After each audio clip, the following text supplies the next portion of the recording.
मुस्तफा करीम अलैहिस्सलाम ने फरमाया मोमिन को कांटा भी चुभता है ना, कांटा भी। दो बुजुर्ग बैठे थे, एक हजरत अहमद रहमतुल्लाह अलैह और एक हजरत शरफुद्दीन मुनीरी रहमतुल्लाह अलैह। तो हजरत शरफुद्दीन मुनीरी कहने लगे कि दोस्त असल में वो होता है जो दोस्त की तरफ से आने वाली तकलीफ पर सब्र करे। जो अल्लाह की तरफ से आने वाली तकलीफ पे सब्र करे वो अल्लाह का महबूब होता है। तो हजरत अहमद फरमाने लगे नहीं, मुझे तेरी बात की समझ कोई नहीं आई।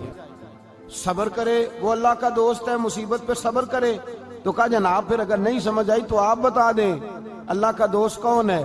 तो आप फरमाने लगे जो महबूब की तरफ से आने वाली मुसीबत को उसका तोहफा समझ के कबूल करे वो असल दोस्त होता है। उसका तोहफा समझ के कबूल करे, अपने रब का तोहफा समझे, मालिक का तोहफा समझे कि उसने मुझे तोहफा दिया है, मुझे किसी मुश्किल में डाला है। तो रब करीम बिला मिसालो बिला तशबीह समझाने के लिए अल्लाह जब किसी को मुश्किल में डालता है, काफिरों को तो उसने मौजें कराई हुई है, बड़ी बड़ी सहूलतें दी हुई है, मुश्किल में डब भी डालता है, अपने नेक बंदों को ही डालता है। नमरूद और फिरौन के पैरों में कांटा भी नहीं चुभता, उनको तकलीफ नहीं आती। तकलीफ किसे आती थी? अल्लाह के नेक बंदों को तकलीफ आती थी। हजरत राबिया बसरिया जब तक जिंदा रही तब तक बीमार रही। जिस दिन तबीयत ठीक होती तो कहती ए अल्लाह तू कहीं मुझसे नाराज तो नहीं हो गया, तू कहीं नाराज तो नहीं मौला। मौला जब तू मुझे तकलीफ देता है तो मैं रो के तेरी इबादत करती, जब मुझे दुख होते हैं तो मैं सजदे में तड़पती। और खुदा बंदा अब तो मैं सुखी हूँ, मौज में हूँ, मुझे रोना ही नहीं आ रहा। तो खुदा बंदा तू कहीं नाराज तो नहीं हो गया मुझसे? दुख तो अच्छे होते हैं, दुख तो प्यारे होते हैं। और दुखों के बाद जो अल्लाह आसानी देता है उस आसानी का फिर क्या ही कहना।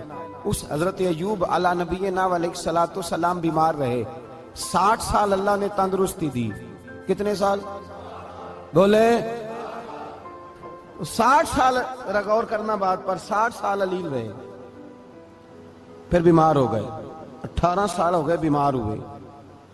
ज़ौजा कहने लगी दुआ कर लें आपको अल्लाह सेहत दे दे।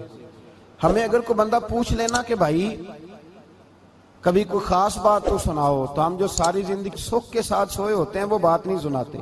वो जो एक रात दर्द से नींद नहीं आती उस रात का किस्सा सुनाते हैं। कुछ शुगर की पट्टी भी बांध नहीं। हजरत अय्यूब 18 साल बीमार रहे। ज़ौजा कहने लगी दुआ कर लो। तो आप फरमाने लगे बीबी से कि सेहत कितनी देर रही? उसने कहा 60 साल। तो आप फरमाने लगे जरा बीमारी को भी 60 साल गुजर लेने दो, फिर दुआ भी कर लेंगे। ये दुआ की अल्लाह, ये लफ्ज कहे अल्लाह ने सेहत दे दी, तंदुरुस्ती आ गई। एक दिन घर में बैठे बैठे ज़ौजा कहने लगी कि अय्यूब ये बताओ दुख अच्छे के सुख? आप फरमाने लगे सारे दिन ही अल्लाह के हैं पर दुख बड़े अच्छे थे। मुझसे पूछो तो दुख बड़े अच्छे थे। का किस तरह?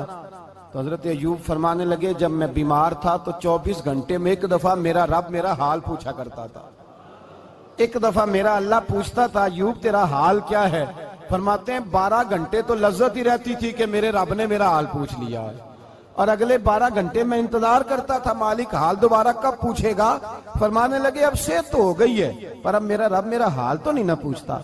भाई मुश्किलात जो होती हैं वो तो तुझे सजा देती हैं, सवार देती हैं। तुझे याद आता है कोई अपना, जब तुझे दर्द होती है ना, तकलीफ होती है, फिर तेरा दिल करता है कोई कंधा मिले जहां मैं सर रख के रहूं। फिर इसीलिए तो किसी दरवेश से किसी ने पूछा था अपना कौन होता है? तो कहा जो तुझे दुख के वक्त याद आए वो तेरा अपना है। जो तुझे ऐन आजमाइश के वक्त याद आए और तुझे उसका नंबर फौरन तेरे मोबाइल पे चलने लगे वो तेरा अपना सज्जन है, जिसको तू दुख के वक्त याद करे। तो भाई मुश्किलात के बाद जो अल्लाह आसानी देता है।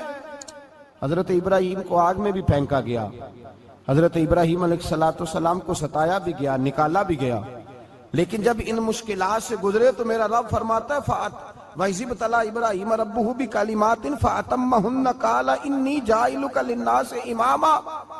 कहा जब इब्राहिम पूरे उतरे तो फिर हमने उन्हें इमाम बना दिया।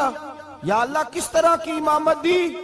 फरमाया मैंने इतनी आला शान अता की है कि अपने लाडले रसूल को जनाबे इब्राहिम की नस्ल में पैदा फरमा दिया है।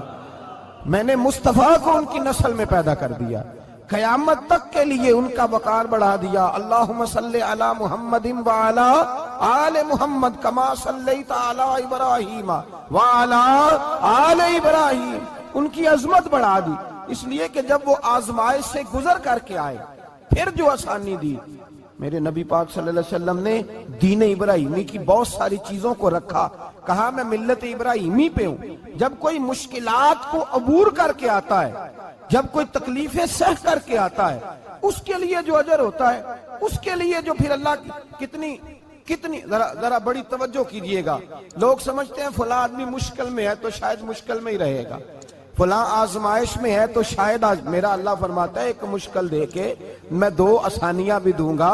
तुम मुश्किल देख रहे हो, मुश्किल ना देखो, वो जो इसको बाद में आसानी आने वाली है, और डबल जो मैं इस पर नेमत करने वाला हूं उसको देखो। हजरत यूसुफ को भाइयों ने कुएं में डाल दिया था, और जब कुएं से निकले तो मिस्र के बाजारों में बिके, और फिर जुलेखा ने इल्जाम लगाया तो हालात बिगड़ गए। हजरत यूसुफ को जेल जाना पड़ा। कितनी कठिन जिंदगी थी, लेकिन मेरे मालिक को कुछ और ही मंजूर था। कुएं में गिरने वाले, बाजार में बिकने वाले, जेल में जाने वाले, इल्जाम लेने वाले जनाब यूसुफ को रब करीम ने उसी मिस्र का बादशाह बना दिया। अल्लाह पाक ने उसी मिस्र का हुक्मरान बना दिया। यारी तेरी सोना पर अजमैशा तेरियां अग, ये सोना परखिया जावंदा ही पहलो नाल अग्गां दे लग। इसके लिए थोड़ा सा जतन करना पड़ता, थोड़े कठिन हालात से गुजरना पड़ता, थोड़ी आजमाइशों का रूप देखना पड़ता।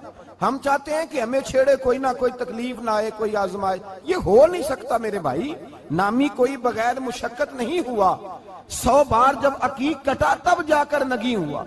हम चाहते हैं कि हमें कुछ भी दिक्कत ना आए, मुश्किलात ना आए, और मुश्किलात तो इंसान को संवारती हैं भाई, वो तो निखारती हैं। कभी पूछा करो जाकर के किसी गंदम के दाने से कि तू कहां कहां से होके आया है, कहां कहां से निकल के आया है, तो वो बतलाएगा कि बड़े मुश्किल मराहल से गुजरा हूं, और फिर अल्लाह ने मुझे ताकत दी है कि मैं इंसान के वजूद का हिस्सा बनाऊं। तो भाई कठिन मराहल, आजमाइशें, तकलीफें, ये इंसान को बड़ा इंसान बना देती।